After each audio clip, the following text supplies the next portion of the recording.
Asyhadu an la ilaha illallah wahdahu la syarikalah wa asyhadu anna Muhammadan abduhu wa rasuluh. Alhamdulillah di malam ini Allah memberikan sehat kepada kita sehingga kita bisa istiqomah di dalam menuntut ilmu. Mudah-mudahan ilmu yang diberikan oleh Allah kepada kita dijadikan oleh Allah sebagai sarana untuk menjadi kita husnul khotimah. Dan mudah-mudahan ini semua bisa merubah akhlak kita menuju akhlak yang mulia.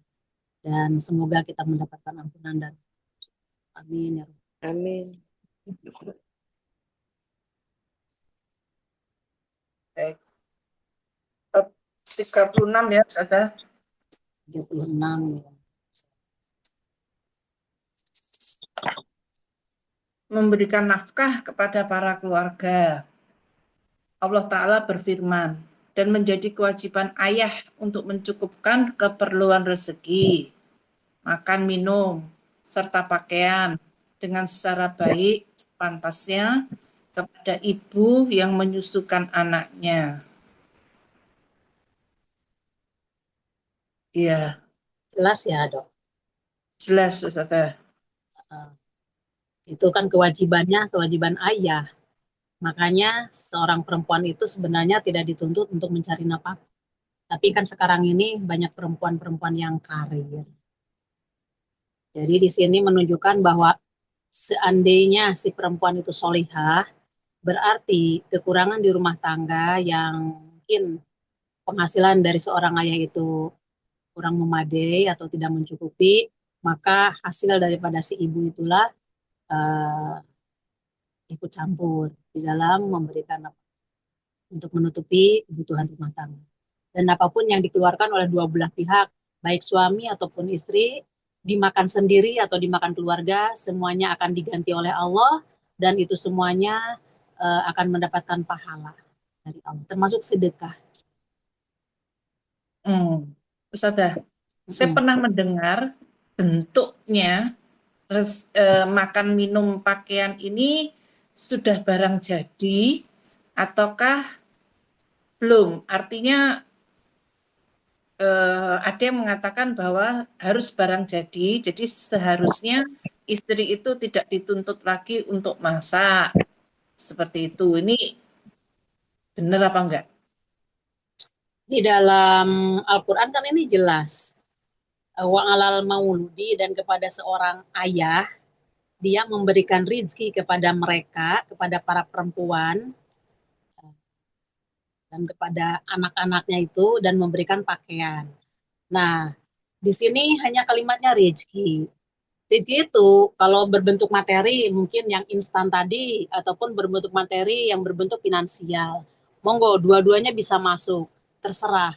Makanya di rumah tangga kadang-kadang kan kalau umpamanya si seorang suami melihat, ah ini kasihan istri saya capek, jadi sesekali beli atau makan di luar bersama anak juga diajak. Seperti itu dah pelaksanaannya. Mungkin itu pun sering kita lakukan. Sekali-kali Iya, makan. iya. Cuma maksudnya itu ada yang mengatakan begini, apa namanya, istri itu kayak pembantu nggak dibayar, bahkan lebih dari pembantu. Kalau pembantu ngerjain tugasnya dibayar, kalau istri enggak, masih disuruh macam-macam, masih dimarahin lagi. Jadi ya masak, ya ngomong anak, ya eh, Nah, bersih-bersih. ya segala-gala ya multifungsi. Nah, Ya. dalam hal ini Allah sudah menyediakan kepada para perempuan seperti itu apapun yang dia uh, kerjakan di dalam rumah tangganya itu adalah sebagai penggugur bagi dosanya dan dia merupakan sebagai sedekah untuk keluarganya. Adapun tadi yang dokter tanyakan apakah mesti si perempuan itu masak itu, yang enggak mesti juga. Dan apakah dia harus beli juga tergantung. Kalau umpamanya si penghasilan dari suami itu memang mencukupi, tiap hari nggak masak, beli aja nggak masalah, ya boleh. Jadi Tapi artinya begini, istri itu bukan wajib masak, enggak ya? Enggak. wajib enggak ya. Hmm, Jadi kalau memang dia tidak bisa atau dia tidak mau, ya kalau dia bisa tapi dia tidak mau kan tidak dapat sedekahnya gitu ya maksudnya.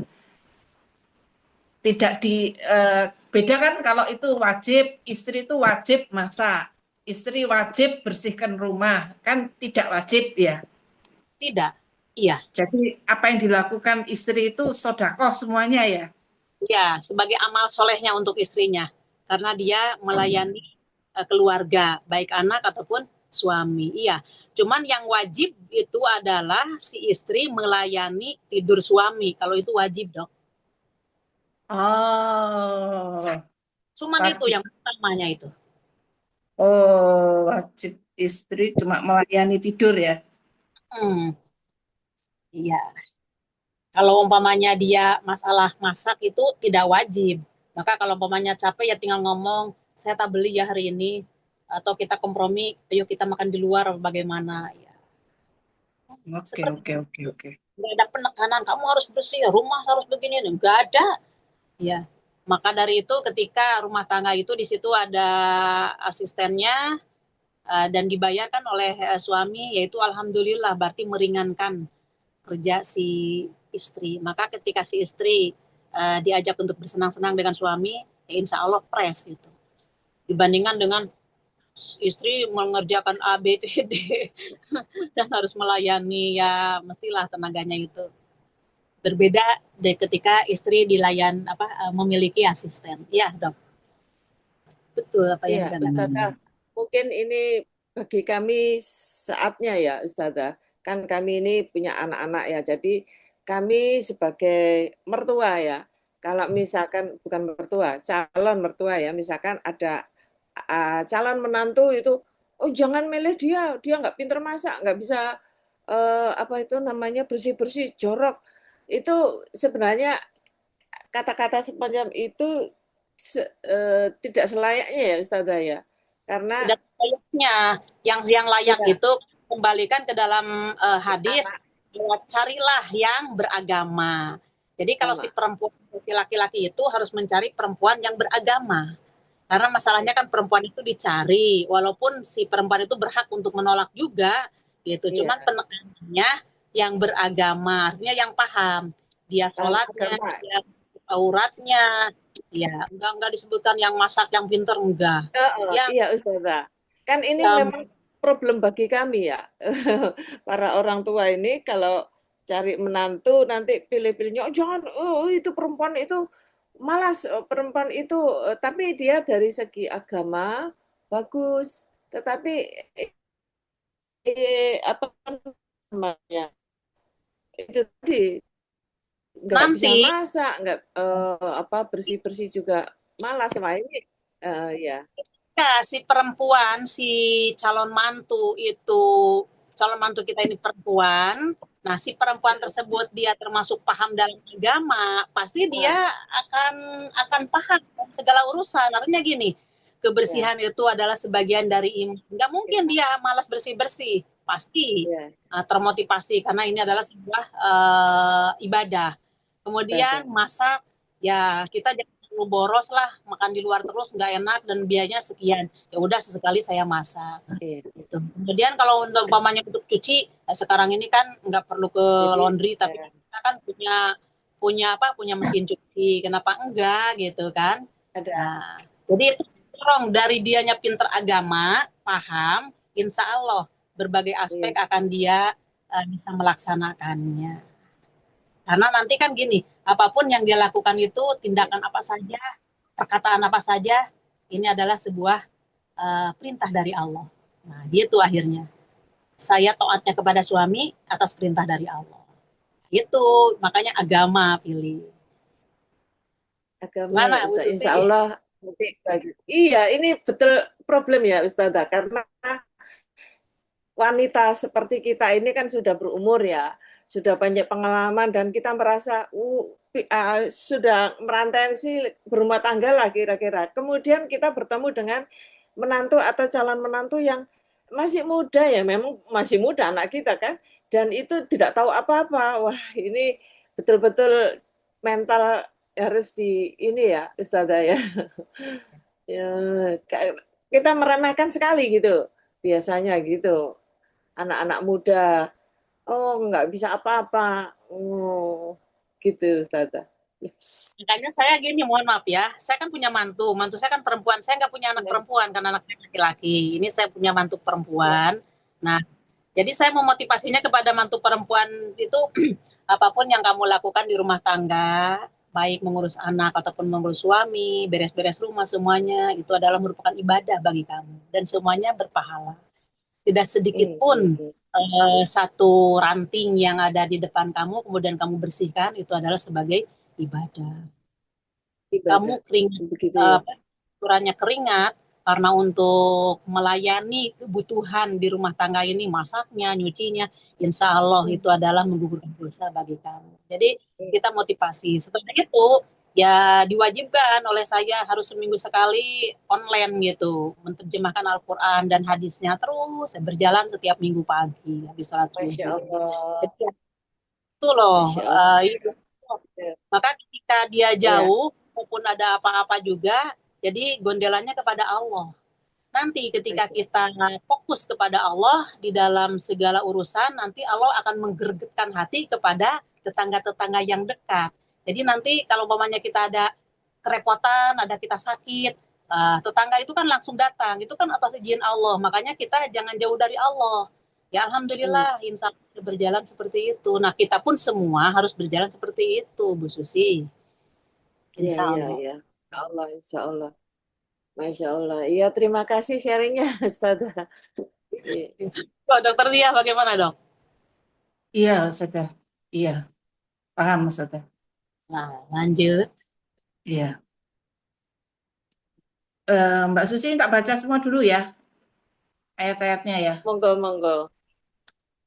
Allah Ta'ala berfirman lagi, hendaklah orang yang mampu itu memberikan nafkahnya sesuai dengan kemampuannya, dan barang siapa yang terbatas rezekinya, maka hendaklah memberikan nafkahnya sesuai dengan pemberian yang diberikan dengan pemberian Allah kepadanya. Allah tidak memaksakan kepada seseorang, melainkan sesuai dengan karunia yang diberikan olehnya kepada orang itu. Jadi jangan sampai mengada-ada, sampai korupsi, Ya sampai betul. nyolong dan lain-lain gitu ya. Hmm. Meskipun itu permintaan istri ya. Iya. Makanya istri yang solehah itu tidak akan menuntut ke situ. Berarti istri yang solehah itu insya Allah kona'ah. Ya ini cukupnya untuk bikin apa penyetan tempe ya kenapa enggak sesekali umpamanya ada untuk beli rawon ya rawon istilahnya gitu dok. Ya Iya, mudah-mudahan kita iya. termasuk orang yang kona'ah juga insya Allah. Yes. Tak miskin-miskinnya orang itu pasti Allah kasihkan rezeki untuk dia bisa makan ya. Mungkin tidak kenyang tapi bisa makan, masih bisa hidup Ya. ya. Ya, tapi bagi orang yang beriman ada lebih dok. Bagi orang yang beriman itu Allah selalu memberikan solusi. Ada aja rezekinya Oh, itu. Bagi orang yang beriman oh. karena Allah. Ya, sebagaimana hadisnya kan sudah kita baca, utamakan ibadah kepada Allah, maka Allah akan penuhi hatimu dengan kekayaan dan akan aku penuhi kedua tanganmu dengan rezeki. Sampai seperti itu kan janji Allah. Hmm. Dan orang yang dia itu dihidupkan oleh Allah, Allah pula lah yang bertanggung jawab atas rezekinya. Maka ketika rezekinya sudah habis, maka Allah pun akan mengambil ajal. Jadi yang ditentukan oleh Allah, ajal sama rezeki itu berdampingan. Ketika ajalnya datang, pasti rezekinya tidak ada lagi. Hmm. Ustazah sekalian nanya, mumpung ingat. Ya, monggo.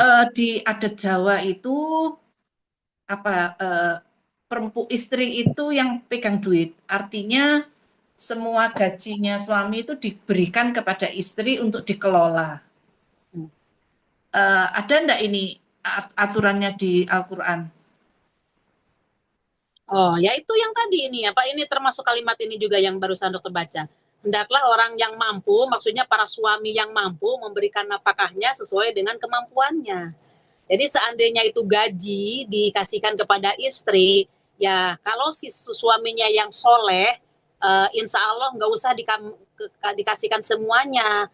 ataupun dikasihkan semuanya, tapi si istri ngasih ngasih warning kepada si suami, loh kamu sudah memberi ibumu belum gitu kan. Jadi ibunya ayah dan ibunya dari suami itu merupakan kewajiban untuk berbuat baik, berbakti kepada orang tuanya.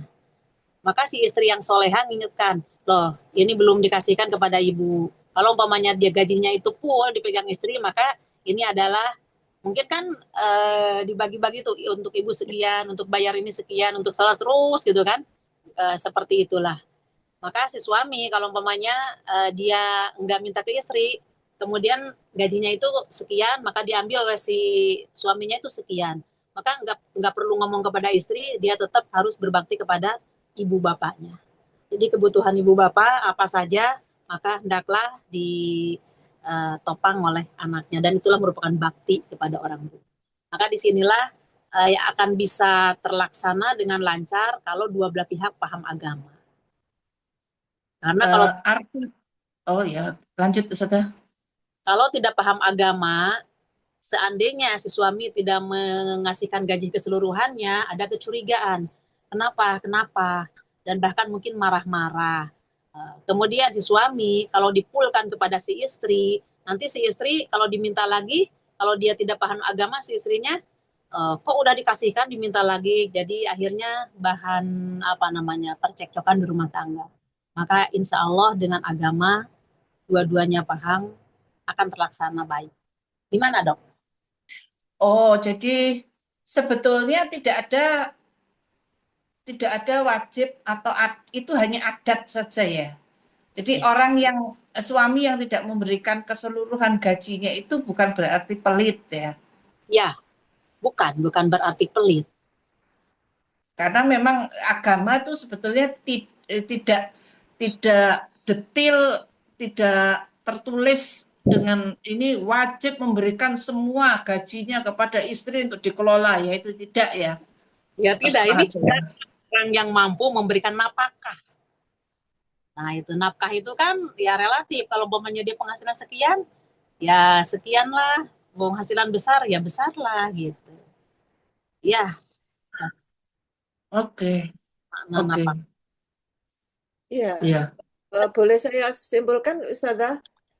Ya, Ya, ya, jadi kalau istri yang mengerti agama itu seharusnya dia sebagai bendahara ya, Ustazah, itu ya, mengelola uang suami dengan mendukung kewajiban suami gitu ya, Ustazah. Jadi misalkan kalaupun uang itu diserahkan semua, istri akan mengalokasikan kewajiban-kewajiban suami yang harus dikeluarkan. Misalkan harus memberi ibunya, memberi kakak perempuannya, adik perempuannya, itu harus dialokasikan begitu ya. Kalau seandainya itu adalah istri yang mengerti agama, begitu Ustazah? Bukan, perempuan dan perempuan tidak ada kewajiban di situ. Yang berkewajiban itu adalah menafkahi orang tua. hmm, Iya. hmm, Jadi ini istrinya itu kakaknya, adiknya itu sebenarnya tidak ada kewajiban ke situ. Cuman itu adalah merupakan kemurahan si saudaranya itu untuk memberi. Adapun dalam memberi hal itu ya sekedarnya. Tapi kalau pada ibu, yang dibutuhkan oleh ibu itu yang tentunya yang primernya itu udah pasti gitu. Kalau orang tua yang ibunya ya. membutuhkan sekunder, kemudian si anaknya itu tidak mampu, ya enggak juga. Tapi katanya begitu Ustazah, kewajiban salah seorang laki-laki adalah memberikan apa namanya, melindungi atau mengurus saudara perempuannya apabila misalkan ayahnya atau suaminya meninggal gitu, gitu Iya, Ustazah. tetapi tidak tidak tidak harus apa-apa seperti ya berlebih-lebihan gitu. Ya sesuai dengan kemampuan. Ya, Tidak berlebih-lebihan. iya. Oh, itu ada Dokter Indra angkat tangan ya. Silakan. Sebentar, sebentar, sebentar, aku masih menanya lagi sebentar. Anu, eh, wajib menafkahi orang tua. Wajib menafkahi orang tua itu orang tua pihak lelaki atau pihak perempuan atau dua-duanya? Laki-laki, bukan Pihak mertuanya. laki-laki. Ya, bukan mertuanya, tapi orang tuanya. Oh, jadi artinya kalau orang tuanya istri itu bukan kewajibannya suami ya? Bukan, bukan. Oh, Cuman apa namanya disandarkan, dikiaskan karena itu termasuk orang tua, maka ya berbakti juga kepada mertua. Kan di kalimatnya juga di Al-Qur'an wabil walidaini ihsana dan kepada kedua orang tua kamu berbuat baik. Di situ tidak ada kalimat kedua mertua. oke. Oke, oke, Walidain. oke. Baik, Ustazah. Iya, Pak, Dokter Indra? Terima kasih. Eh, Mohon maaf mungkin saya sangat terlambat baru bergabung. Mungkin sudah dibahas. Tapi saya mau nanyakan ada dua hal nih menarik sekali Ustazah. Dulu banget memang sudah pernah berdiskusi dengan seseorang ya pada saat itu misalnya menikah pada saat masih sekolah. Jadi semuanya masih tergantung di orang tua pembiayaannya itu. Terus saya tanya, loh, bukankah kewajiban suami itu memberi nafkah kepada istrinya? Kan sama-sama belum kerja nih, belum punya penghasilan. Hmm. Dijawab dari pihak laki-laki itu, memberi nafkah kan tidak harus nafkah lahir. Kita memberi nafkah batin kan bisa. Ya saya ya udah diem karena saya juga masih sangat terbatas. Itu satu pertanyaan pertama. Terus yang kedua, pada saat seseorang sudah berumah tangga. Ini ada wanita yang memang bekerja kan. Kalau misalnya saat ini banyak wanita bekerja. Karena sama-sama bekerja sehingga ibaratnya secara finansial tidak sama-sama sudah punya pegangan lah gitu. Sehingga masing-masing itu tidak saling berkomunikasi masalah uang dengan jelas-jelas. Misalnya gaji suami 5 juta, gaji perempuan 5 juta, misalnya langsung nih gajiku 5 juta tak kasihin ke kamu, ini enggak. Tapi secara kesepakatan tidak tertulis, ini gaji suami itu otomatis dia harus gunakan untuk bahan ini. Gaji wanita sebagian juga digunakan mayoritas untuk dirinya sendiri dan digunakan untuk ini. Dan itu mereka tidak merasa bahwa itu suatu masalah gitu loh. Nah, menurut Ustazah kalau dengan tadi dinyatakan bahwa harus ke istri, itu gimana Ustazah dari dua poin itu, dua pertanyaan. Matur nuwun. Penghasilan si istri dengan Milik istri. suami sebaiknya itu ada hijab. Artinya ada Um, sendiri-sendiri. Masalahnya milik si istri itu kalau si istrinya itu masih bisa menerima kecukupan dari nafkah suami, ya nggak perlu dia menggunakan hartanya. Mungkin boleh jadi dia mau disodakohkan, mau dijadikan untuk amal jariah, atau mungkin ditabung dulu. Nah, masalahnya apa? Supaya ada nanti supaya jadi nggak digabung kemudian dipakai bersama, nggak begitu. Akan tetapi seandainya si suami itu memang kurang untuk memberikan nafkahnya, maka finansial yang dihasilkan oleh si perempuan tadi, dia nggak usah banyak omong kekurangannya apa ini di sini. Pokoknya uang saya ini setiap bulan untuk dibelikan berasnya dari suami, saya untuk jadikan ikannya dan lain-lain sebagainya. Bayar ini, bayar itu semuanya. Kalau mamanya dari suami saja ini tidak cukup. Jadi si istri yang soleha itu memang dia ada niat tidak hati untuk nafkah dan saya tidak akan memperbincangkan dan ini merupakan bukan sebagai utang dari suami kepada saya. Nah, insya Allah tetap itu akan mendapatkan pahala dan mendapatkan ganti dari Allah untuk suami dan untuk istrinya juga ketika dia mengeluarkan untuk nafkah keluarga.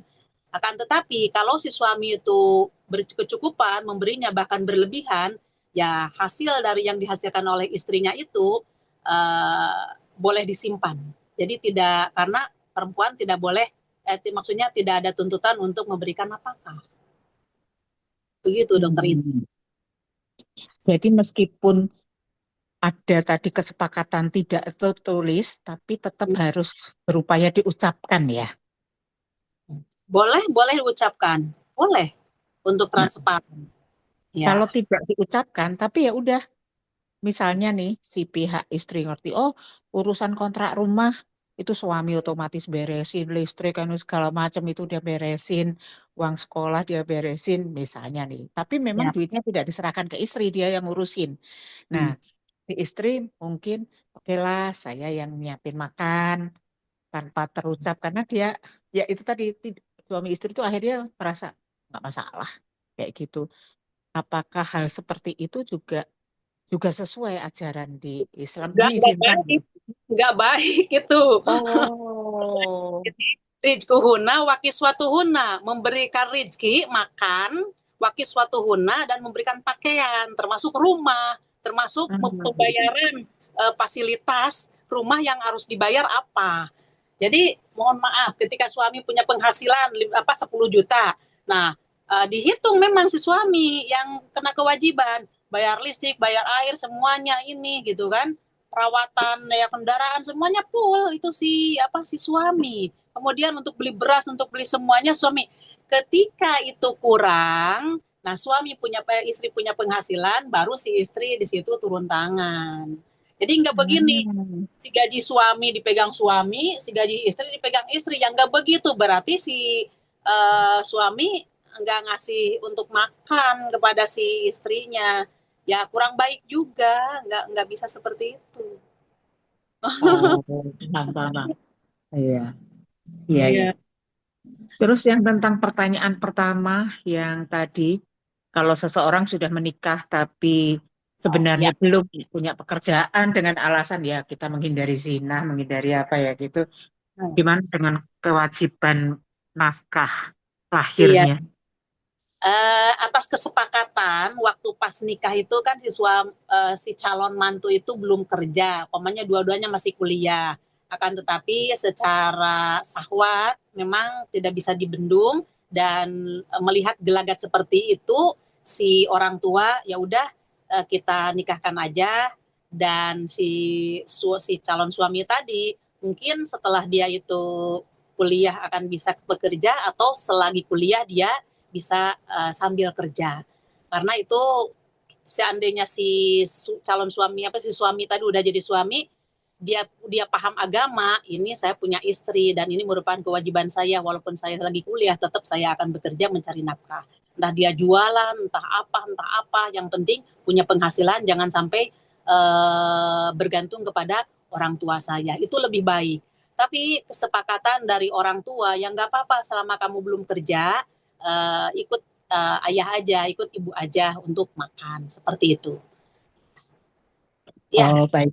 loh, Siap. asal Paham. sepakat aja orang tua sama anaknya.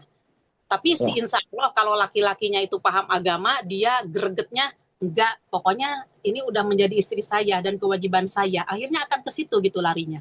Tidak akan membiarkan, enggak begini. Ya nafkah saya kan dengan adanya batin aja itu sudah ngasih nafkah. Memang secara Iya. awat seperti itu akan tetapi dia merasa puas di dalam hal masalah itu tapi dia nanti karena melihat orang tuanya kaya dan dia pun nunut makan kepada orang tua dan dia mungkin seandainya dia cari nafkah mampu sebenarnya tapi karena melihat orang tua kaya akhirnya dijadikan alasan kuliah alasan ini dan itu mungkin di situ dia kurang paham dalam agama tapi begitu dia kalau sudah paham agama ini kewajiban saya dan saya nggak mau tinggal sama orang tua walaupun sekaya apapun biar saya mandiri kos apa gitu pertamanya insya Allah begitu saya kira dok. Baik, terima kasih Ustazah. Terima kasih. Dokter dia Iya, jadi nambahin aja, sudah cerita aja. Apa namanya, dulu karena saya mengenalnya itu gaji suami itu harus distorkan semua ke istri. Itu saya marah kalau suami tidak setoran. Tapi setelah saya paham agama, saya malah tidak minta. Saya malah tidak minta, tidak ngurusin berapa dapatnya, ya itu malah enak. Satu itu. Jadi ternyata enak belajar agama itu. Yang kedua, eh, eh, Islam itu juga tidak mengenal gonogini ya. Nggak, nggak ada. Jadi kalau cerai itu istri itu ya tidak ada bagian ya. Kalau istri, kalau cerai ya apa namanya, gonogininya gini dok, penekanan gonogini itu ketika dia meninggal. Maka Baik. dari itu harus ada catatan yang jelas, harta si istri apa saja, berapa, dan harta suami apa saja dan berapa, gitu nantinya. Kalau Itu umpamanya si istri, untuk si gimana maksudnya? Tidak paham umpamanya maksudnya. umpamanya si istri itu sebelum nikah dengan laki-laki tersebut, dia sudah dikasih rumah oleh orang tuanya, karena orang tuanya mampu. Akhirnya si istri itu, ini rumah untuk kamu, kata orang tuanya. Berarti itu istri ya, rumah si istri. Kemudian dia Iya. nikah dengan laki-laki. Laki-laki itu menempati rumah si istrinya. Berarti itu tetap rumah istrinya. Jadi kalau umpamanya si suami meninggal, nah itu harta tetap punya si istri, nggak bisa dibagikan. Cuman umpamanya ada sebidang tanah, waktu si suami nikahin dia, punya perusahaan ini atau punya aset apa saja, nah aset itulah yang dihasilkan oleh suami itu menjadi harta warisan nantinya. Tetap harta bawaan si istri tidak bisa dimiliki oleh suami. Oke. Kalau kasusnya begini, suami bekerja, istri bekerja, anggaplah gajinya sama. Tapi karena semua kebutuhan sudah dipenuhi sama suami, sehingga istri itu gajinya full, tidak dipakai apa-apa, kemudian dibelikanlah rumah atas nama istri. Itu haknya siapa? Ya hak Hak, istri kan, tapi yang punya istri kan?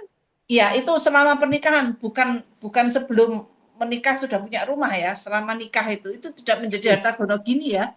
Enggak. Selama nikah itu kan itu uang yang tadi itu kan tabungan si istri dan hasil si istri. Iya kan? Ya, ya, ya. Tapi hukum hukum negara itu kalau beli rumah itu harus nama suami istri ya, nggak bisa nama salah satu ya kalau nggak salah ya. Ya itu saya yang nggak paham tentang agama, tentang negara. Oh, Kayaknya oh. enggak deh, Div. Oh Iya, ini yang saya, ya, iya, Kayaknya enggak gimana? iya. yang Kalau saya, Eh, iya sebentar ya, yang kalau aku begini dok. Ketika itu rumah si suami yang beli, kemudian si suami mengatasnamakan istri. Jadi seolah-olah dianggap itu adalah adat itu adalah merupakan seolah-olah si suami hibah kepada istrinya. Jadi ketika si suami punya uang dalam berumah tangga itu, kemudian dibelikan untuk rumah, maka di atas namakan istri, berarti itu seolah-olah si suami memberikan kepada istri, berarti itu hak istri. Itu yang saya tahu itu di adat istiadat. Hmm. Tapi kalau umpamanya itu uang tersebut dibelikan rumah dan memang si suami yang membelikan dan itu hasil dari suami, berarti itu adalah milik suami. Hmm. Kalau istrinya miskin, suaminya kaya, kemudian cerai, istrinya dapat apa? Yang nggak dapat apa-apa, kan dia nggak punya penghasilan. Iya, berarti nggak apa namanya tidak gono gini ya. Nggak gunung gini. dapat kesedihan, Di. Istri miskin pisah, Risan. Ya udah dapatnya kesedihan. koncoku koncoku anu apa yang perempuan tuh kepingin cerai ngarep gono gini gitu loh.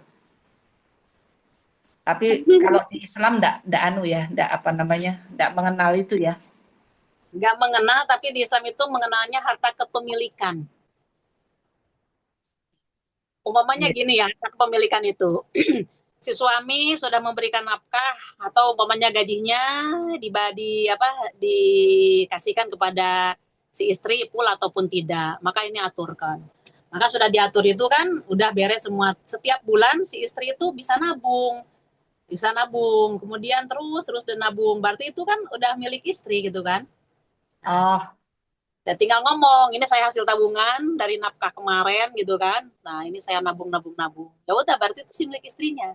Nanti ketika meninggal, itu tabungan itu bukan punya suami, berarti punya istrinya. Karena itu termasuk napakoh kan, yang diberikan suami kepada istrinya. Walaupun Oke, tidak kerja, tapi punya tabungan. Seperti itu. baik Ustazah. Artinya gini dok, ketika meninggal, salah umpamanya mohon maaf, si istri dia kaya raya dan punya rumah, punya perusahaan. Mungkin dia ditinggal meninggal suami dulu ataupun dia masih gadis, apa namanya, nikah dengan seorang laki-laki yang baru datang gitu kan, dia tidak bawa apa-apa di rumah tangga itu. Ya, tapi si istri siap gitu. Yang penting ada kawan saya di rumah. Kalau masalah napakah saya udah punya perusahaan dan saya pun punya rumah. Maka ketika si istri meninggal, harta itu kan keseluruhannya milik istri. Maka si suami mendapatkan bagian dari harta istrinya. Kalau istrinya itu tidak punya anak, berarti suami mendapatkan setengahnya. Kalau si suami itu punya si istri itu punya anak, maka si suami yang baru tadi dia akan mendapatkan 1/4 dari harta. Dia datang baru, rumahnya si perempuan itu, usahanya perempuan itu. Ya keseluruhannya dijadikan ditaksir berapa, maka si suami mendapatkan. Kan gitu, sistem Islam kan gitu. Iya, iya, iya. Nggih, Ustazah, siap. Monggo lanjut. Iya. Ini sudah ya, dan segala sesuatu apapun yang kau semua nafkahkan, maka Allah tentu menggantinya. Siap. Ya, jangan berkecil hati. Apapun yang kita keluarkan di dalam rumah tangga, ya semuanya akan kembali kepada kita dan akan mendapatkan pahala dari Allah. Diganti oleh Allah. Baik. Kalau ngerti agama, Sus, insya Allah paham. iya. Sus, lanjutnya siapa, Sus? Sebentar. Dokter Indah, Dokter Ari ada, Dokter Ana juga ada, Wiwin ada, silakan. Oh, oper handle ke Wiwin. Wiwin, iya. Oh, tapi kok nggak respon ini, gimana ini? Oh ya wis, dirimu aja. Pilihan siapa yang baca. Dokter Ari ya? Dokter Ari, nyimak kah?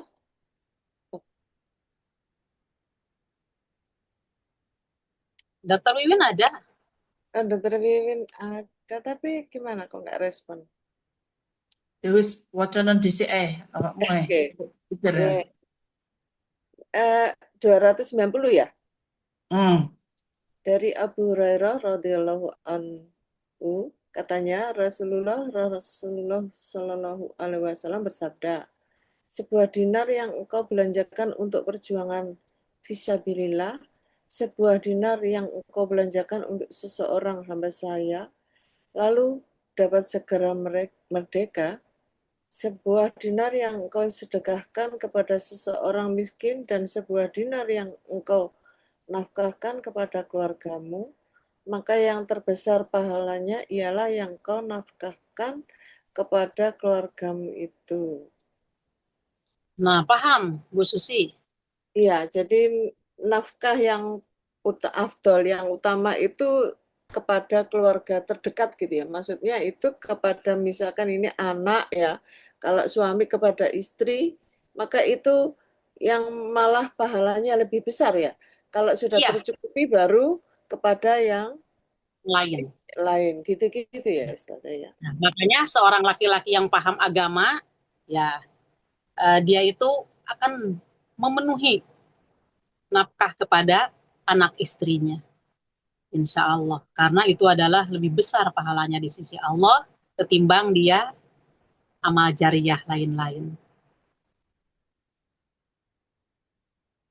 Jadi istri suami yang paham itu ya insya Allah lah tidak akan pelit. Ya, tapi kan ini Ustazah, ujiannya ya, ada istri yang merasa tidak cukup terus gitu ya, merasa kalau suaminya memberikan sedekah itu seakan-akan dia di apa ya, kurang lah, merasa kurang terus istrinya itu. Ini bagaimana Ustazah? Ya ajak ngaji aja ke Anur. Oh, dokter Intinya Ria wis jawab. apa namanya, pernyataan orang yang agamanya gimana, agamanya baik, itu biasanya pikirannya cuma, oh bisa ngaji gitu ya, bisa membaca Al-Quran gitu ya, tapi eh, eh, tidak Nggak apa? otomatis. Enggak, kalau orang mengatakan eh, gimana orang itu agamanya, oh agamanya baik, biasanya pikirannya itu hanya cuma bisa bisa mengaji, baca baca Al-Quran maksudnya, Ah, membaca dengan baik, tetapi jarang yang berpikir bahwa agamanya baik itu yang memahami makna dan iya, mengamalkannya. iya. Makanya saya ajak Anur itu begitu karena Anur itu di sini adanya tadabur Al-Quran dan Sunnah. Sebagaimana ini kita baca, kita artikan, kita pahami, insya Allah kita bisa melaksanakan. Ya, tapi kalau hanya baca suaranya ditahsinkan, ditartilkan, itu aja dibolak-balik, ya nggak jadi hidayah. Tapi pahalanya besar. Iya, yang paling besar, paling berbahaya kan begini ya Ustazah. Jadi ada ada topeng seolah-olah jadi eh, dengan akal semua, tetapi di dalam pelaksanaan itu banyak menyimpang ini yang Apalagi seperti itu, harus betul-betul dia. Maka dari itu yang namanya apa? Tadabbur Al-Qur'an dan Sunnah atau mengaji secara syar'i itu wajib bagi orang yang Islam. Mulai dari balik sampai diwafatkan oleh Allah itu. Iya, iya Ustazah. Monggo, lanjut, Dok. Siapa Sus? Susi. Siapa? Dokter Indra 291. Eh, selainnya Di aku nggak pakai kacamata di, nggak ketok di, denger doang. Oke, iya, Dokter Indra ya, nggak pakai kacamata. Nggak ketok, nggak pakai kacamata. Dokter Iya. Hah? Dokter Ari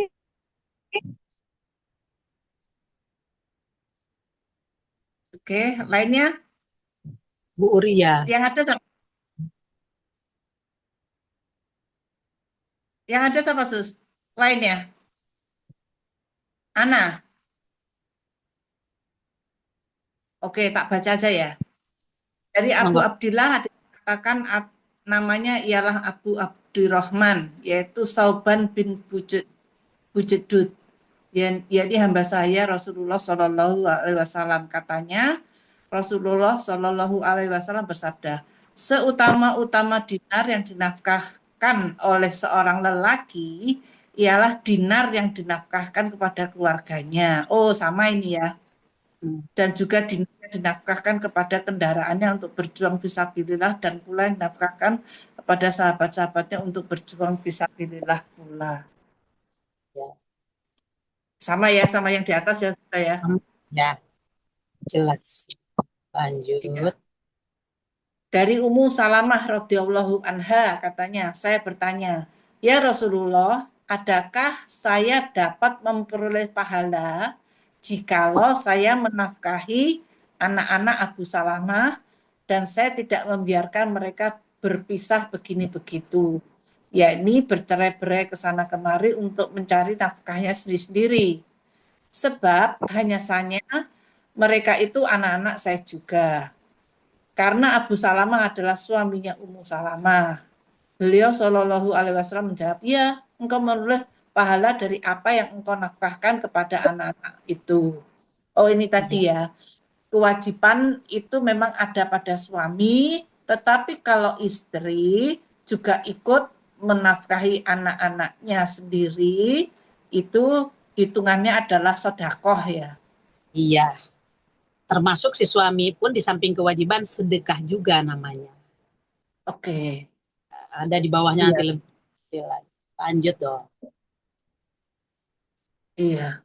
Dari Sa'ad bin Abu Waqqas radhiyallahu anhu dalam hadis yang panjang yang sudah kami uraikan sebelum ini dalam permulaan kitab, yaitu dalam bab niat, bahwasanya Rasulullah Shallallahu Alaihi Wasallam bersabda kepadanya, sesungguhnya tidak menafkahkan sesuatu nafkah yang itu engkau mencari keridhaan Allah, melainkan engkau pasti diberi pahala karena pemberian nafkahmu tadi, sampai pun sesuatu yang kau jadikan untuk makan mulut istrimu. Oh, sama, hanya redaksinya aja yang berbeda ya.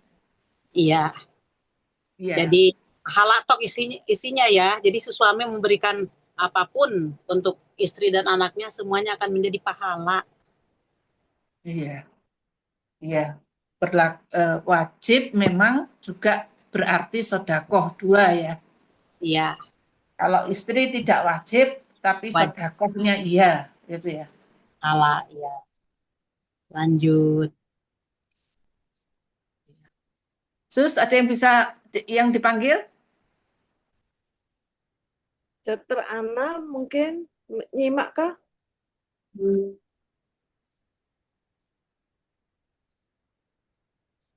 Ya wis, kita berdua ya Sus, gantian Sus. Oh ya, oke. Yang lain mungkin ya 295 ya? 294 ya?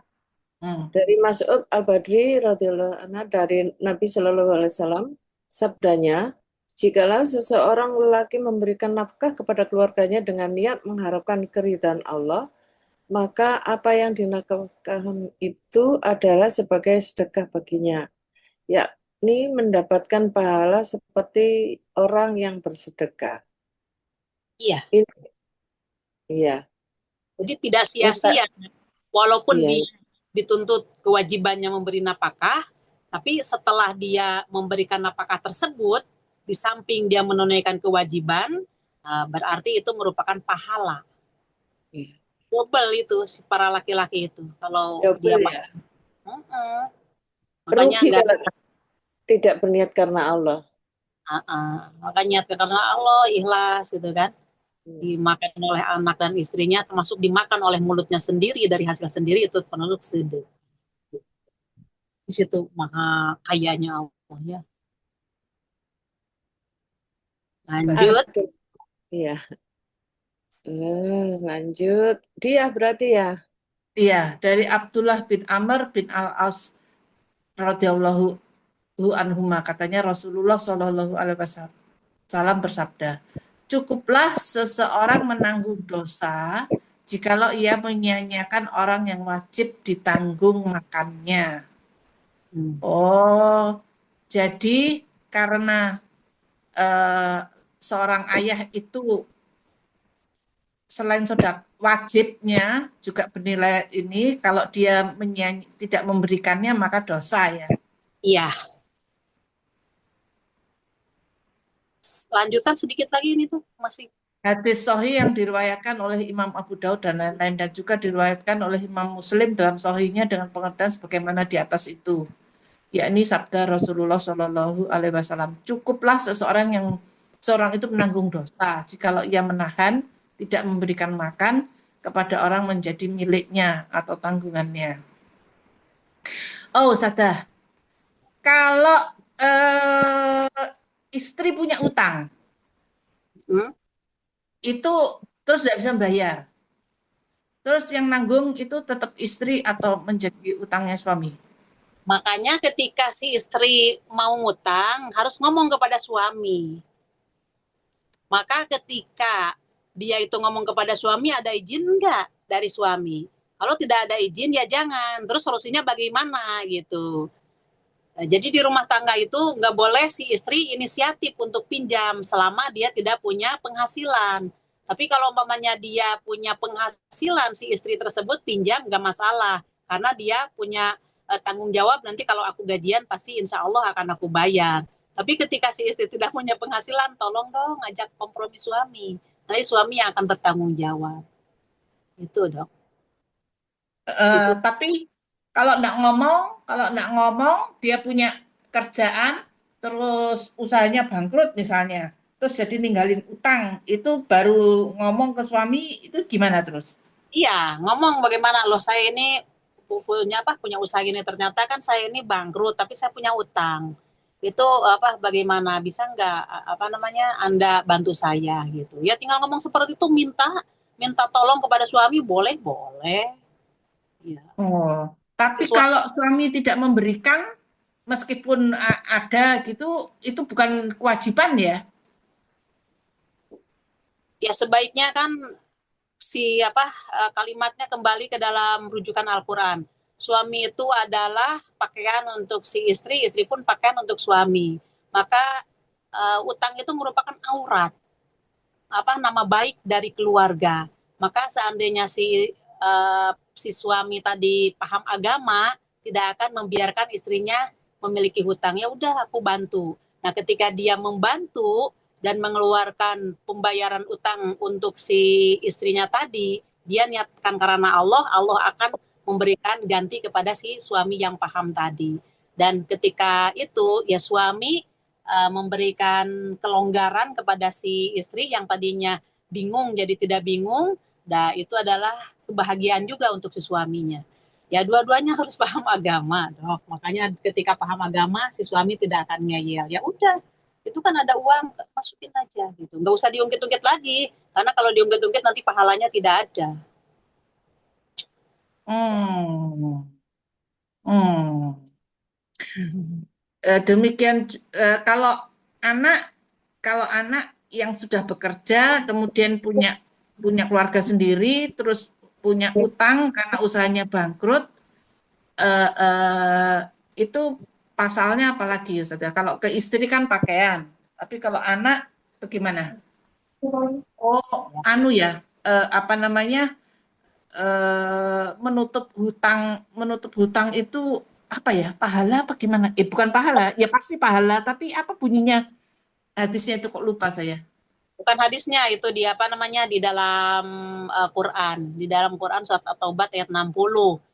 Jadi sedekah ataupun zakat itu umpamanya seorang tuanya itu kan kaya mau mengeluarkan zakat, ternyata anaknya punya utang. Ya udah, dia zakat kasihkan kepada si anaknya biar anaknya bisa membayar utang. Enak kan kalau ngerti agama. Jadi di Oh, orang umpamanya seorang tua, oh saya belum belum belum nisab dan belum haul juga, tapi karena saya ada, ya udah aku bantu kamu untuk untuk membayar utang. Nah, dan diarahkan, boleh jadi mungkin nanti nggak ngutang lagi dan ini lain sebagainya gitu kan. Atau hati-hati, yang kita bisa mengarahkan sebagai orang tua. Membantu kepada anak seperti itu, ya. Kemudian bagaimana nanti di hadapan Allah itu termasuk sedekah orang tua kepada anaknya dalam membantu itu. Barang siapa yang seseorang itu menutupi kebutuhan orang lain sesama muslim, maka Allah akan membalas dunia dan akhirat. Di dunia Allah akan memberikan solusi di dalam berbagai urusan, di akhirat Allah akan menyelamatkan dari siksa api neraka. hmm, baik, baik, baik. Meskipun anaknya nakal gitu ya, terus dikasih tahu bolak-balik masih terus saja melakukan, karena yang membuka hati itu adalah Allah ya. Iya, Dinasihatin orang tua yang nggak bisa, tetapi misalnya utang, terus utang lagi, sudah dipenuhi, utang lagi, utang lagi, utang lagi, begitu, tetap aja nilainya orang tua membantu itu sedekah, sedekah, sedekah aja gitu ya. iya, iya. Tapi untuk pendidikan mungkin sesekali begitu punya utang, ya umpamanya seorang tua bisa ngomong gini, aduh maaf, sekarang ini ibu nggak punya, nggak bisa bantu kamu seperti itu. Kan, tapi ibu kan sebelumnya sudah ngasih tahu kepada kamu ini dan itu. Ya gimana lagi, padahal kita sebenarnya ada. Itu untuk mendidik boleh? Boleh. Hmm. Baik. Ya, Gimana dok? ya, paham Ustazah. Halo? Iya, iya, paham Ustazah. Ya. Iya, Kak. Sus. Itu kan anu ya Ustazah, karena anak itu sebenarnya kalau sudah apalagi sudah berkeluarga sudah bukan menjadi tanggungannya. Jadi artinya hal yang bisa dilakukan adalah sedekah gitu ya, bukan kewajiban lagi ya.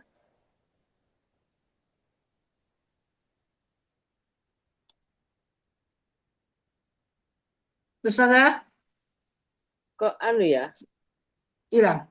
hilang. Iya. Ustazah masih ada atau anu suaranya tak yang enggak ada?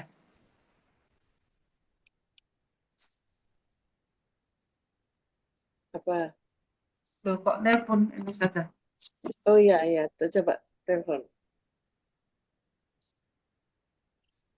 Loh.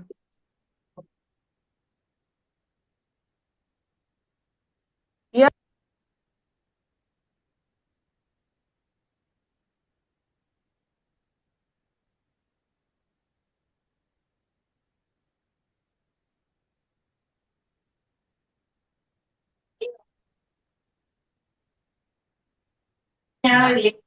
Bro, ini ya. Coba ya. Ini. Ya. Hampir mau masuk ini sebentar. Halo, nah ini ada dok sekarang. Oh ya sudah. Oh, berarti tadi sinyal mungkin. Nah, iya. Saya manggil-manggil semuanya kok diam. Lama hilang loh. Hanya saya telepon jenengan. Ya, gimana dok? Pahamkah? Iya. Sus tadi tanya apa sus kamu? Iya tadi, oh lali apa terhadap anak itu kan, apalagi sudah menikah itu sudah bukan kewajiban kita ya memberi apa namanya memberi rezeki atau memberi finansial. Kata, kalaupun ingin membantu itu sifatnya adalah sedekah kita gitu ya Ustazah. Iya, tapi kalau toh mau mengasih pun itu termasuk sedekah. Mengasih cucunya dari jauh datang ke kita, ataupun kita bayarkan sekolah cucunya, itu semuanya sedekah. Apapun Sedekah. yang diberikan, walaupun satu buah donat diberikan jajan kita, sedekah semuanya di sisi Allah itu. Ya, Insya Allah. Es krim ya Ustazah. es Termasuk krim ya. itu betul, apapun pokoknya. Makanya tadi kan walaupun sesuap untuk istrinya itu termasuk sedekah. Makanya kullu ma'rufin sedekah. Setiap kebaikan adalah sedekah. Hmm. Mengarah, mendidik cucu, anak, memberikan nasihat, mengasih tahu waktunya zuhur, ini zuhur loh. Sholat dulu, nah itu pun sedekah. Kemudian cucunya diajarin oleh kita mengaji, sedekah. Semuanya sedekah bagi orang yang beriman itu. Bagi orang Islam itu langkah, tindakan, ucapan, insya Allah semuanya bermuatan sedekah. Hmm. Anu Ustazah, kayak suami tadi. Suami kalau memberikan nafkah istri itu kan wajib. Jadi kalau dia tidak itu berdosa. Selain wajib, ada nilai pahalanya. Kalau orang tua pada anak itu wajib ketika anak sebelum akil balik ya. Kalau Ya, atau sudah berkeluarga atau kalau sudah gimana? Yang wajib itu di mananya? ketika dia sudah berkeluarga, terutama anak kita perempuan, berarti itu sudah lepas dari tanggung jawab orang tua, baik dunia atau akhiratnya. Yang kena kewajiban adalah suaminya dalam berbagai aspek.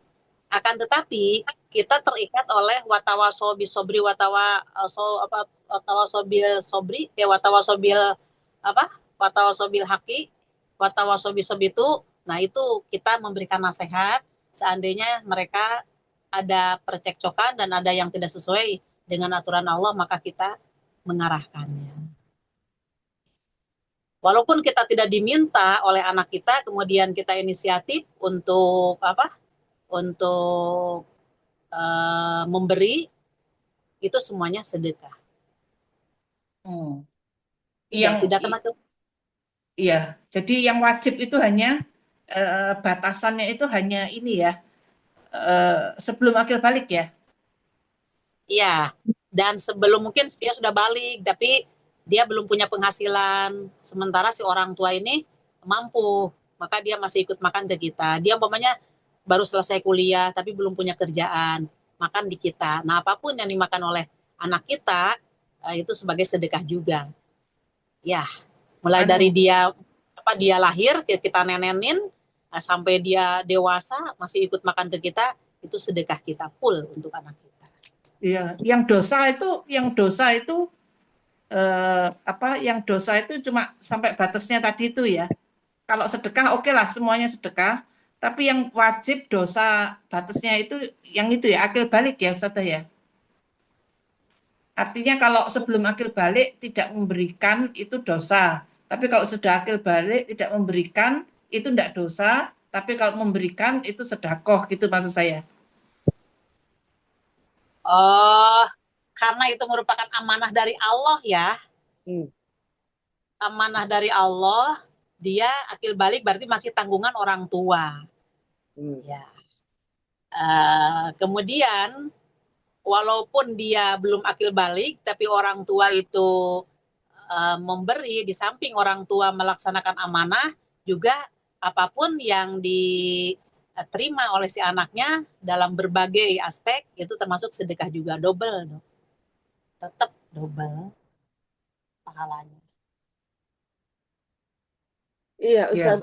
Kalau terhadap anak itu ya, kalau perempuan sampai menikah ya, Ustazah. Tapi Nah, kalau anak laki-laki bagaimana, Ustazah?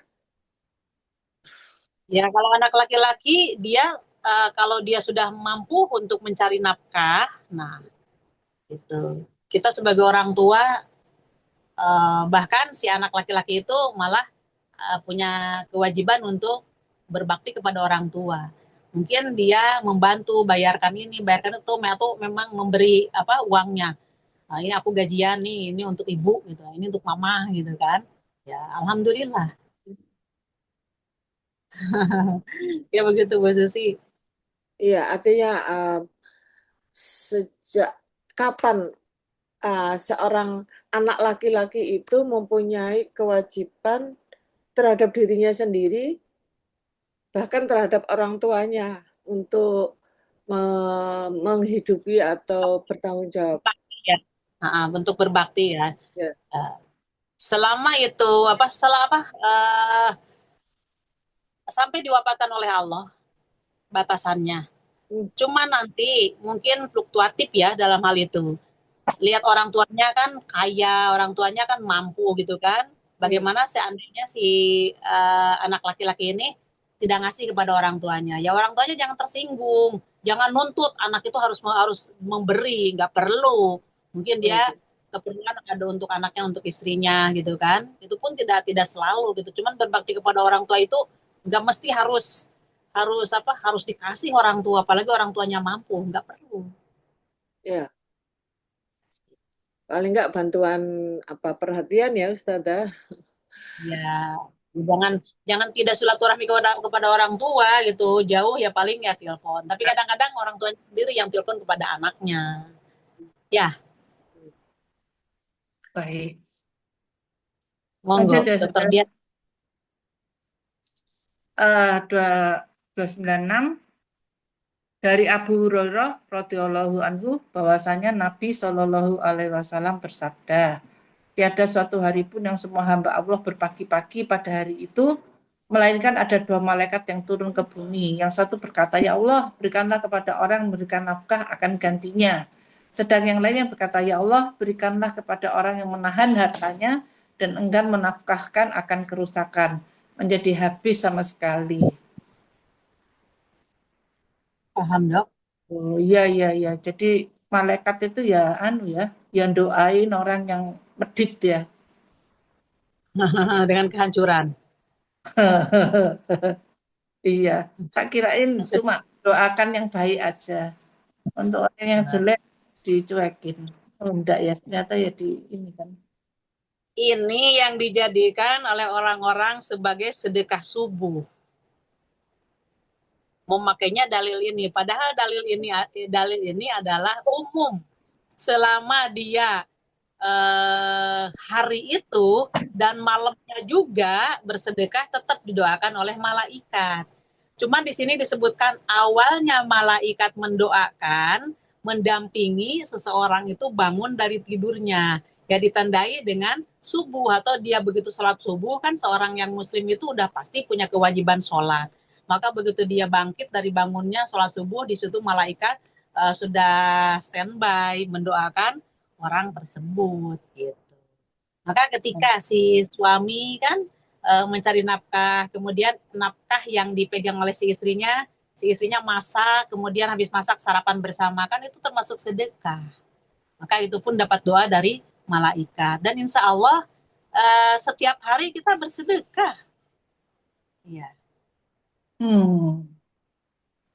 Jadi Makanya tidak harus subuh subuh doang ya, seharian itu ya. juga ya sampai cuma di awalnya malaikat standby untuk mendoakan, yaitu di subuh itu ketika si orang tersebut bangun dari tidur. Tapi ada sebagian, mohon maaf, kok beliau juga bukan orang kecil di dalam berdakwah, tetap penekanannya sedekah subuh gitu. Jadi itu adalah yang lebih utama karena didoakan oleh malaikat. Di sini kan malaikat tidak disebutkan. Setelah jam 6 beliau pergi, kan tidak disebutkan begitu. Jadi di sini awal. Oh, ya, ya, Itu ya, pas ya. paham itu, Standby-nya pagi ya, standby-nya pagi berakhirnya ya terus ya. nah nggak disebutkan di sini akhirnya kapan, nggak disebutkan. Makanya beliau-beliau ini mengatakannya sedekah subuh. Ya, saya tidak sependapat dengan yang itu. Cuman standby-nya mulai dari subuh mendampingi orang yang bangun itu, ya, kalau dalam hal itu. Ya. Jadi kalau kita mau sedekahnya nanti jam 10, jam 12, insya Allah tetap dapat doa dari malam. Oke, monggo dok, bagaimana? Iya, Nah, baik. tadi izin Ustazah. Ya, monggo dokter Indra. Tadi itu saya mendengar, saya nggak tahu siapa yang mengucapkan doa yang baik maupun yang sebenarnya kata yang kurang baik. Emang kalau sesuatu yang kita menyebut doa itu bukannya pasti baik ya. Kalau oh moga-moga kamu kecelakaan misalnya, itu kan bukan doa. Ya Allah buat dia kecelakaan, buat dia ini, itu kan bukan doa. Ini menurut saya sih. Apakah kalau doa kok konotasi saya selalu yang baik-baik ya? Apa ada Doa, disebut doa yang doa jelek? itu doa yang jelek, ada doa yang baik. Maka Allah akan mengabulkan kepada orang yang berdoa selama tidak mendoakan kecelakaan untuk saudaranya. Kecuali gini, kalau orang itu dizolimi, maka seandainya dia mendoakan buruk kepada yang menzolimi tadi, Allah tidak menghalang-halangi. Maksudnya Allah akan mengabulkan. Sebagaimana Rasulullah SAW ketika berperang, dan Rasulullah ketika dianiaya waktu sholat di depan Ka'bah, si Abu Jahil itu kan menyimpan ini, apa, jeroan-jeroan unta yang sudah bosok disimpan di pundaknya gitu kan. Oh, sampai ketawa-ketawa gitu kelompoknya mereka mengetawakan Rasulullah sampai saling senggol menyenggol gitu. Kemudian Fatimah datang membersihkannya. Maka Rasulullah di situ kan berdoa, berdoa untuk apa, kecelakaan waktu perang nanti orang-orang yang disebutkan oleh Rasulullah. Padahal pada waktu itu juga Jibril datang kepada Rasulullah menyampaikan, wahai Muhammad, ini adalah malaikat yang belum pernah turun kecuali pada hari ini. Ini adalah malaikat penjaga gunung. Seandainya kamu ada kebutuhan, maka tinggal kamu ngomong kepada malaikat. Maka ketika Rasulullah melirik kepada malaikat itu, malaikat tersebut sudah langsung mengatakan Assalamualaikum kepada Rasulullah. Tapi apa jawab Rasulullah? Tidak, katanya. Maksudnya jangan dihancurkan. Nanti kan ada dari situ ada anak cucu keturunannya yang soleh.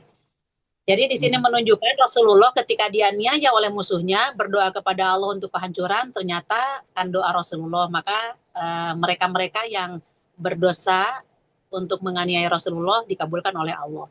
Nah, begitu juga kita sebagai umatnya, seandainya kita dianiaya, mendoakan kepada Allah, ya Allah, saya ini ya bagaimanalah doa kita kepada dia. Serahkan aku kepadamu untuk membalasnya. Cuman saya sakit hati oleh dia. Insya Allah Allah akan mengabulkan. Karena janjinya Allah itu doa orang yang dizolimi tidak akan terhalang, maksudnya dikabulkan. Gitu Dokter Indra. Oh, iya, iya. Jadi tetap namanya doa juga ya. Iya, Oh, baik, terima kasih Sasa. bahkan di ini ya, di surat Luqman kalau nggak salah itu. Orang tua jangan sembarangan ngomong kepada anaknya di dalam masalah doa kejelekan. Sejengkel apapun, apapun yang terucap oleh orang tua itu akan terkabulkan. Itu ada dalilnya. Ya, paham ya? Sampai seorang apa imam imam itu Imam Masjidil Haram kan itu barokah dari doa orang tuanya, jengkel saking jengkelnya kepada anaknya. Mudah-mudahan kamu jadi imam Masjidil Haram, dikabulkan oleh Allah. Di antaranya contohnya itu gitu. Biasanya disampaikan oleh ulama-ulama mencontohkan Masya seperti itu. Allah. Iya, Gitu. Masya Allah. Doa yang baik-baik ya Ustazah. Iya, sejengkel apapun kita jangan sampai terucap gitu ya. Jadi ya kita alihkan. Oh, mudah-mudahan anakku dikasih rahmat hidayah ya Allah. Oh, dia menjengkelkan banget ya gitu. Ya Allah, kasih hidayah ya Allah supaya dia paham, supaya dia soleh. Sambil jengkel kita. Mudah-mudahan kamu jadi orang kaya biar kamu terhukum. Masya Allah, astagfirullah. Oh, monggo gimana, Dokter Indra? Udah jelas ya? Ya, nggih. Ya, dua. Monggo Dokter Dia. Iya. Sus, 97 dirimu, Sus. Saya dari Heeh. Abu Hurairah radhiyallahu anhu pula bahwasanya Nabi Shallallahu Alaihi Wasallam bersabda, tangan bagian atas itu lebih baik dari tangan bagian bawah, yakni yang memberi lebih baik daripada yang diberi. Dan mulailah dahulu dengan orang yang menjadi keluargamu. Sebaik-baik sedekah ialah yang diberikan di luar keperluan, yakni bahwa dirinya sendiri sudah cukup untuk kepentingannya dan kepentingan keluarganya. Barang siapa yang menahan diri tidak sampai meminta sekalipun miskin, maka Allah akan mencukupkan kebutuhannya. Dan barang siapa yang merasa kaya, merasa cukup dengan apa yang ada di sisinya, maka Allah akan membuatnya kaya, cukup dari segala keperluannya. Ini ada 4 Oh hukum ini ini yang ya, iya. Apa itu yang dimaksud dengan qanaah ya Ustazah? Ya, betul. Tangan Oh, yang di atas lebih baik daripada yang di bawah. Pemberi itu lebih utama daripada yang diberi. Ya sudah pasti. Tapi kasat mata kan orang-orang ngomong oh, enak aja yang diberi. Padahal menurut agama enak yang memberi. Kalau yang diberi kan hanya itu. Materinya, finansialnya hanya itu. Nah, iya. umpamanya si A ini diberi 10.000 oleh kita. Ya, menurut kasat mata orang-orang lihat, oh enak kamu diberi 10.000. Nah, padahal justru yang enak itu yang memberi. Karena yang memberi ketika dia mengeluarkan 10.000, diganti oleh Allah 10.000 kali 700. Dan Allah akan memberikan dunia dan akhirat. Kemudian keutamaan dari sedekah tersebut, dia akan dikasih solusi oleh Allah dari berbagai urusan. Yang kedua, insya Allah Allah akan menyembuhkan dari berbagai penyakitnya. Yang ketiga, oleh Allah akan dijadikan naungan nanti di alam mahsyar, menjadi payung sedekah tersebut. Dan seterusnya Allah akan menyelamatkan dari siksa api neraka ketika sedekah 10.000 itu. Jadi yang enak ya yang sedekah. Makanya di Al-Quran di hadis ini, al-yadul ulya, tangan yang di atas. Jadi pemberi lebih utama daripada yang diberi. Yang diberi hanya itu, tapi yang memberi sudah saya terangkan barusan. Tapi ketika kita memberikan, hendaklah kepada orang yang dekat dengan kita. Dengan apa umpamanya sebelum panti asuhan, ya di rumah atau di saudara kita ada yang miskin, ada yang fakir, maka itu dahulukan. Kemudian sebaik-baiknya sodakoh itu artinya di luar kebutuhan kita. Kita ini punya uang sekian, ini untuk bayar listrik. Kalau saya sedekahkan berarti si listrik nggak terbayar. Lebih baik tidak sedekah dulu, bayar dulu listrik. Tapi seandainya kita punya lebih daripada itu, maka sedekah lebih baik di dalam keadaan darurat apapun. Sesuai. Umpamanya kita mampunya sedekahnya hanya Rp5.000, ya Rp5.000 aja. Gitu. Tapi wa mayyasta'fif, maka barang siapa yang dia itu tidak minta-minta, maka Allah pun akan menahan dirinya untuk tidak minta-minta. Artinya menahan di sini Allah akan memberikan kecukupan kepada orang tersebut supaya tidak minta-minta. Ada aja jalannya. Oleh Allah dikasih kecukupan-kecukupan. Dan barang siapa dia yang merasa stagni, merasa kaya terhadap pemberian Allah, maka Allah pun akan memberikan kekayaan kepada dia.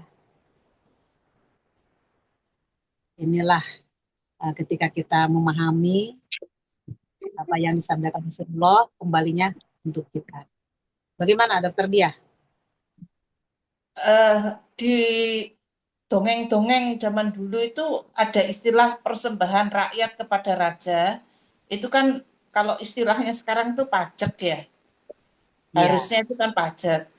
Terus kalau memberikan karena ada maunya, apa sih itu? Apa sih itu?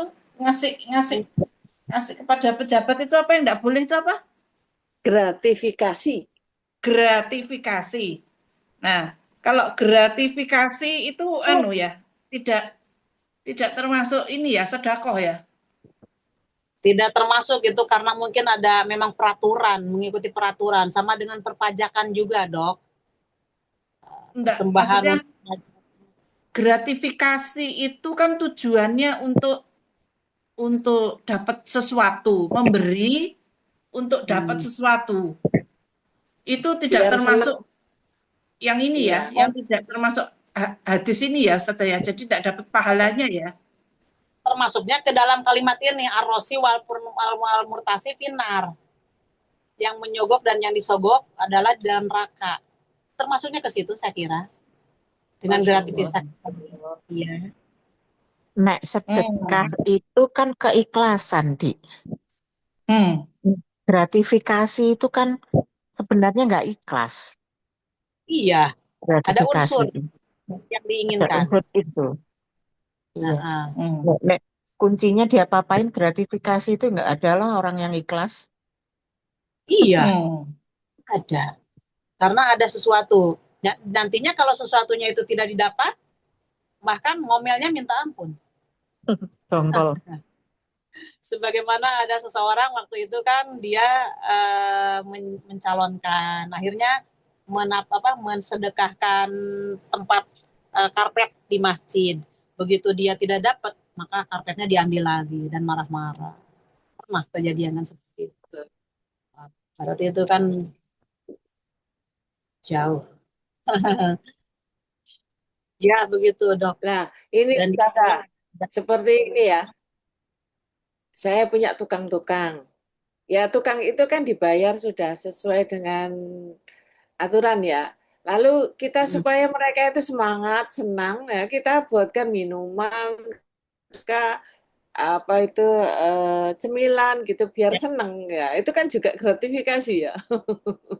Ya, itu termasuk sedekah. Enggak itu. Ya, karena kita tidak dituntut oleh pegawai tadi. Kita tidak dituntut oleh pegawai tadi. Cuman kita supaya mereka semangat gitu kan ya. Insya Allah termasuknya sedekah. Termasuknya sedekah. Baik. Lanjut, Dok. Nah, bab 37 ya. Baru. Iya, memberikan nafkah dari sesuatu yang disukai dan dari sesuatu yang baik. Allah Ta'ala berfirman, tidak sekali-sekali engkau semua akan dapat memperoleh kebajikan, sehingga engkau semua suka membelanjakan dari sesuatu yang engkau cintai. Iya. Artinya, paham? Artinya kalau memberikan sesuatu dari yang kita cintai itu, kita insya Allah akan dapat kebajikan. Ketika kita memberikan sesuatu yang diberikan itu kita sukai, kita cintai, maka insya Allah di situ kita akan mendapatkan kebaikan. Jadi kalau umpamanya itu sudah basi, kemudian kita pun tidak cinta, Itu diberikan malah jadi bahan benci. Jadi apa yang kita sukai dan apa yang tidak sukai, berarti kita harus diperhitungkan. Kira-kira saya ini suka enggak? Tidaklah sekali-kali engkau semua akan mendapat memperoleh kebajikan, artinya pahala dari Allah. Sehingga engkau semua suka membelanjakan, menafkahkan dari sesuatu yang kau cinta. Baik secara Eh, finansial, pun di dalam perbuatan juga. Di dalam perbuatan yang berkaitan dengan masalah kebaikan, seandainya kita nggak suka, seandainya orang itu menggibah kita, menggunjing kita, berarti kita tahan. Jangan sampai kita menggunjing dan menggibah. Berarti kita cinta kalau saya tidak digibah. Nah, begitu pula saya pun akan berusaha untuk tidak menggibah.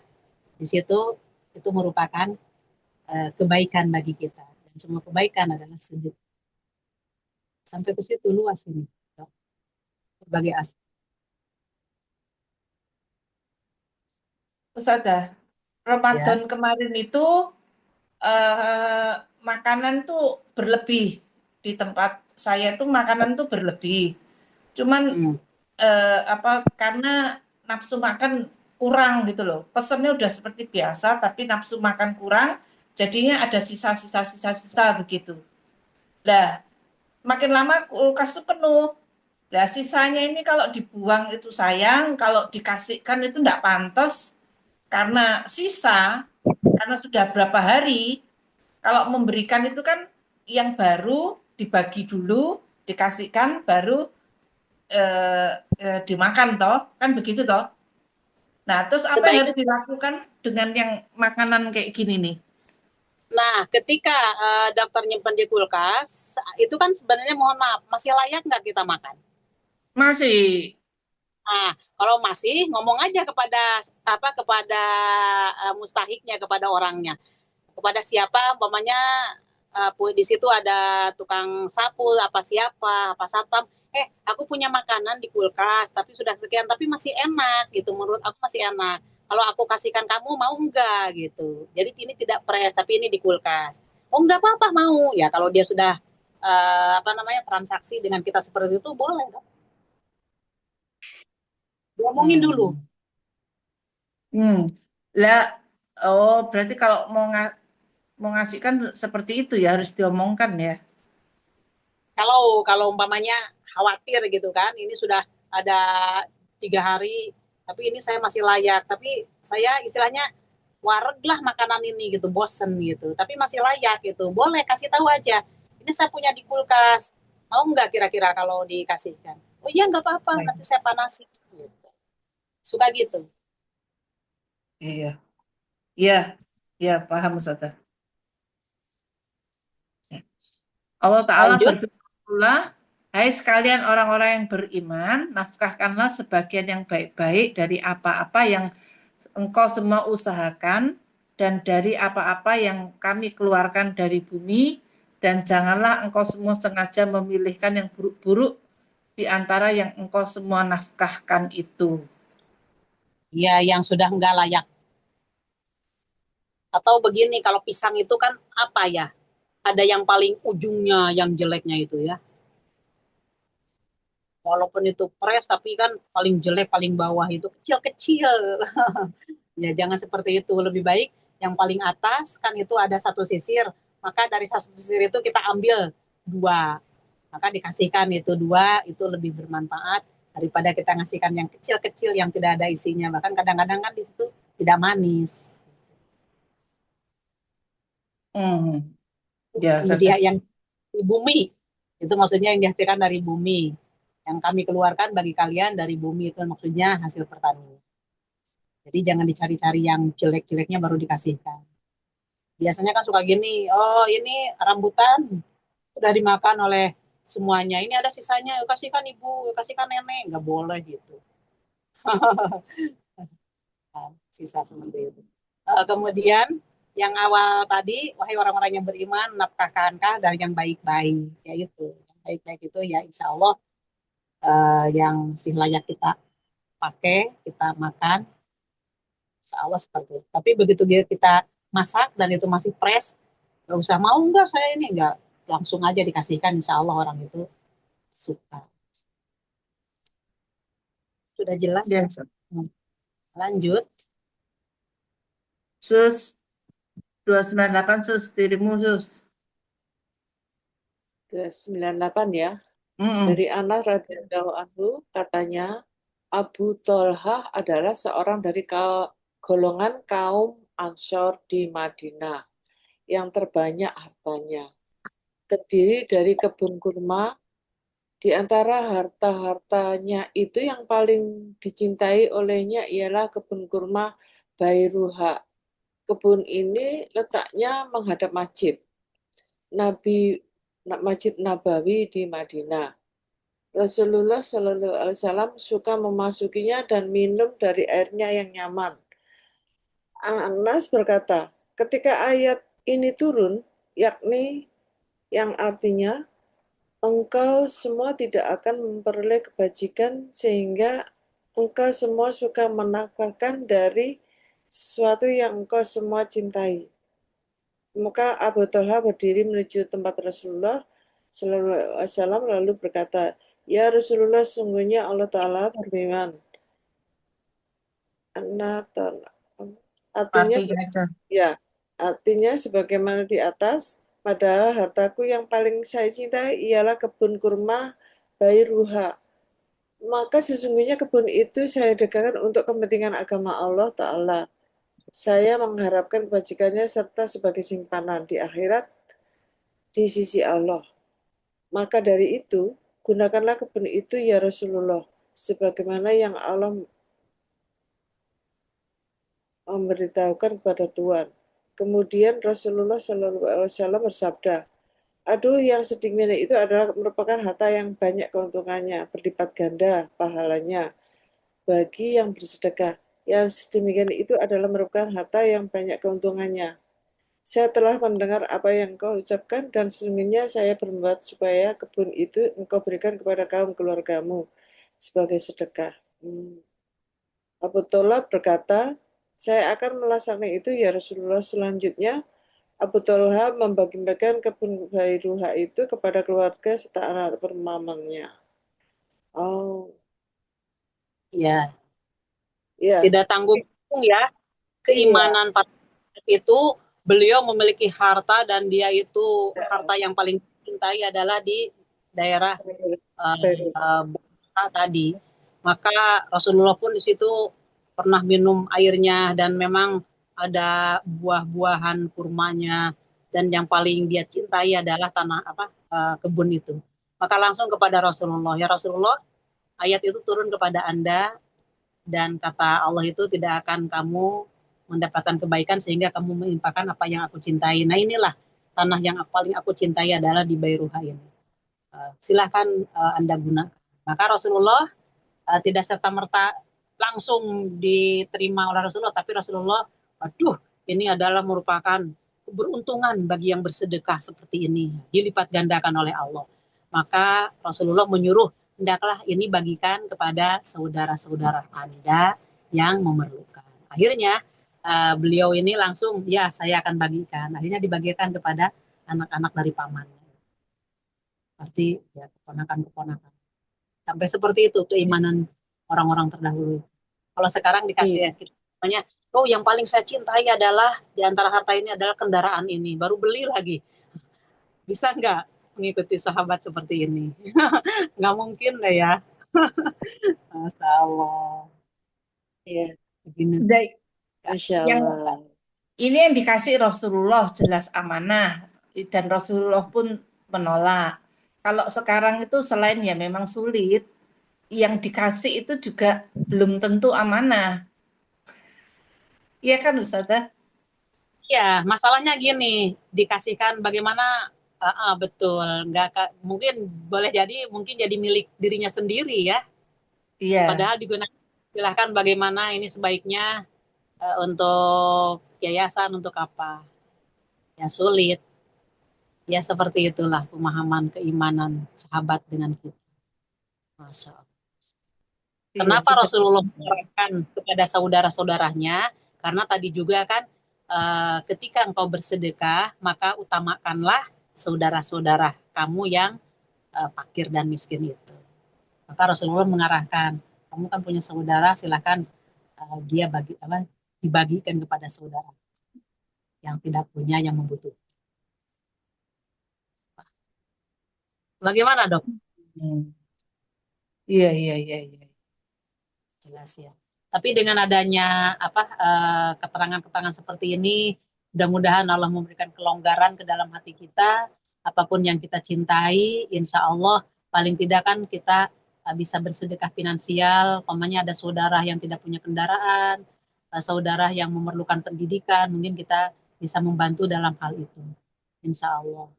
Karena kita kan jarang-jarang memiliki aset tanah, aset lain-lain, tapi kita rata-rata punya sedikit tabungan, maka ketika kita melihat saudara kita yang kurang di dalam masalah pendidikannya, maka kita respect dalam hal itu. Mudah-mudahan itu pun termasuk amalan yang sesuai dengan ayat ini, insya Allah. Sampai di sini, ya, insya Allah, alhamdulillah, mudah-mudahan Allah selalu memberikan istiqomah kepada kita untuk menuntut ilmu, dan mudah-mudahan Allah memberikan taufik hidayahnya kepada kita semua, sehingga kita bisa melaksanakannya. Amin ya rabbal alamin. Amin ya. Mudah-mudahan pahala bagi kita, menjadikan kita husnul khotimah. Mudah-mudahan Allah memasukkan kita ke dalam surganya tanpa hisab dan siksa. Amin ya rabbal alamin. Saya tutup. Subhanallah wa bihamdika, asyhadu an la ilaha illa anta, astaghfiruka wa atubu ilaik. Rabbana atina fid dunya hasanah wa fil akhirati hasanah wa qina adzabannar. Wassalamualaikum warahmatullahi wabarakatuh. Waalaikumsalam warahmatullahi wabarakatuh. Terima kasih. Terima kasih, Ustazah. Sama-sama.